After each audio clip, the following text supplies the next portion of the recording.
మిత్రులారా, మీరు నిన్నగాక మొన్న చూశారు మహబూబ్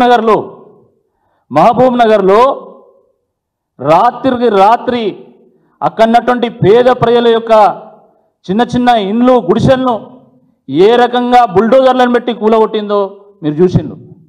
మా పాలమూరు బిడ్డే కదా, మా పాలమూరు బిడ్డే రాష్ట్రాన్ని ఏలుతామంటే సంతోషంగా మహబూబ్ నగర్ ప్రజలు ఓట్లు వేసి నిన్ను గెలిపించిండ్రు. మా పాలమూరు బిడ్డ రాజయ్య మమ్మల్ని రక్షిస్తాడనుకుంటే ఈరోజు పాలమూరు బిడ్డే రాక్షసుడై రక్తం తాగుతూ ఉంటే ఈరోజు పేద ప్రజలు కంట నీరు పెడతా ఉన్నారు. కంటి మీద కునుకులు లేనటువంటి రాత్రులు గడుపుతా ఉన్నారు. వాస్తవం కాదా అని అడుగుతా ఉన్నా.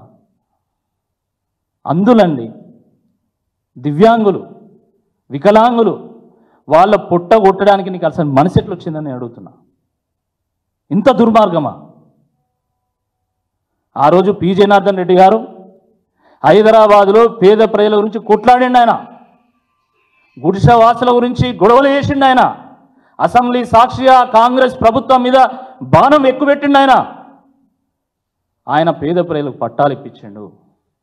వైఎస్ రాజశేఖర రెడ్డి గారు కాంగ్రెస్ పార్టీయే కావచ్చు, ఆయన ఇల్లు కట్టించిండు. కానీ ఇదే కాంగ్రెస్ పార్టీకి చెందినటువంటి నీవు ఈరోజు పేద ప్రజలకు ఒక ఎముడివై ఈరోజు వాళ్ళ ఇల్లు ఊలగొట్టిస్తున్నావు.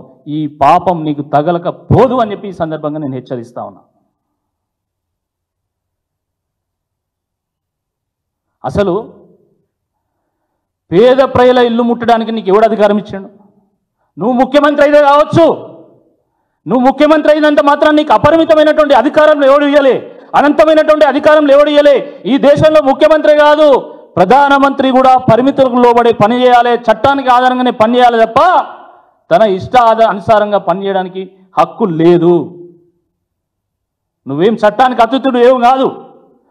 నిన్ను కూడా ఈడుస్తాం ప్రజాకోర్టులకు, గుర్తుపెట్టుకో. న్యాయపరంగా కొట్లాడుతాం, నిన్ను ప్రజాకోర్టులకు ఈడుస్తాం. ఏ ప్రజలైతే నిన్ను ముఖ్యమంత్రి చేసిలో ఆ ప్రజల నీ మీద తిరగబడేలాగా కొట్లాడతామని చెప్పి ఈ సందర్భంగా హెచ్చరిస్తా ఉన్నాం. అరే నువ్వు ఎవడైనా పొద్దుని కొట్టుకో, నువ్వేమైనా వేసుకో, కమిషన్లు తీసుకో, మాకు సంబంధం లేదు. కానీ పేద ప్రజల జోలికి వస్తే తప్పకుండా బీఆర్ఎస్ పార్టీ కన్నెర చేస్తుందని చెప్పి ఈ సందర్భంగా హెచ్చరిస్తా ఉన్నాం. బీఆర్ఎస్ పార్టీ అంటే తెలంగాణ ఆత్మ, తెలంగాణ గుండె చప్పుడు. తెలంగాణ ప్రజలకు ఎక్కడైనా ప్రమాదం ఉంటే బీఆర్ఎస్ పార్టీ గొంతెత్తి గలమెత్తి లక్షలాది గొంతులై ఏకం చేసి పోరాటం చేస్తుందని చెప్పి ఈ సందర్భంగా హెచ్చరిస్తా ఉన్నాం.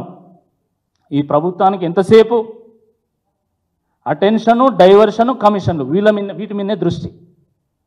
పని తక్కువ, పబ్లిసిటీ ఎక్కువ. మీరు ఆలోచించండి.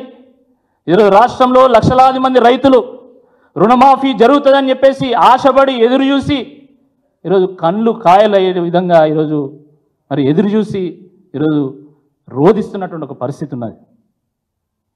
50% మంది రైతులకు కూడా ఈరోజు రుణమాఫీ కాలే.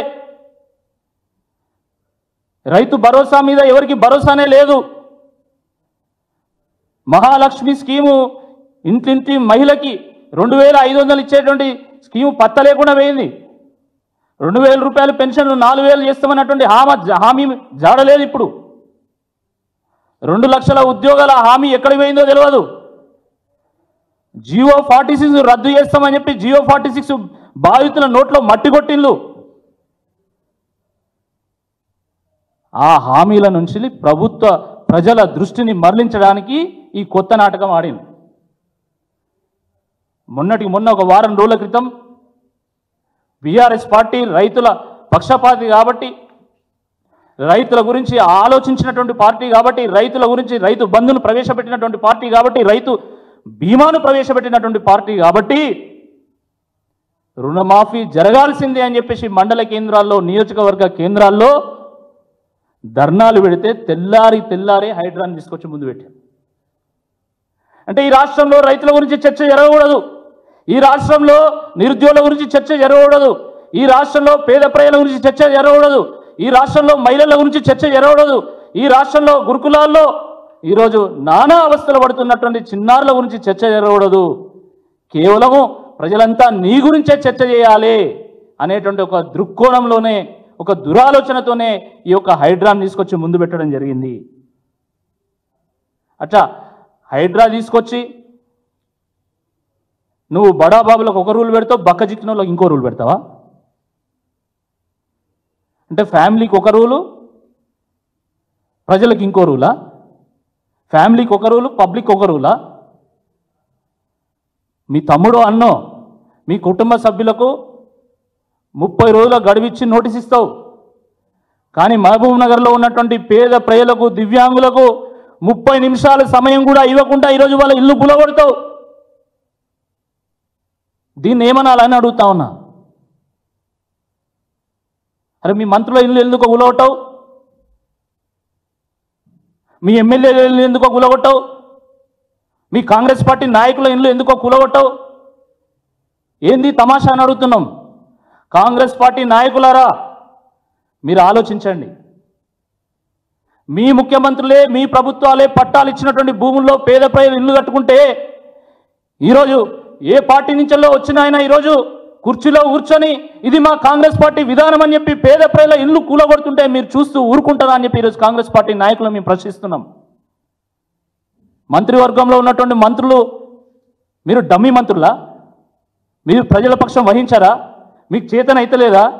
మీరు గొంతెత్తేటువంటి దమ్ము లేదా? మీకు జీవునెత్తురు లేదా? మీకు ప్రజలు ఓట్లేదా? ప్రజల ఓట్లతో మీరు గెలవలేదా? ప్రజల ఆశీస్సులతో మీరు మంత్రులు కాలేదా? ప్రజల ఆశీస్సులు లేని మళ్ళా గెలుస్తారా మీరు? ఆలోచించుకోండి. ఇంకా సిగ్గు లేకుండా ఇంకా మళ్ళీ దీన్ని మేము జిల్లాలకు తీసుకెళ్తాం, వాద్రా చేస్తాం, గోద్రా చేస్తాం. ఏంది నువ్వు చేసే తమాషా?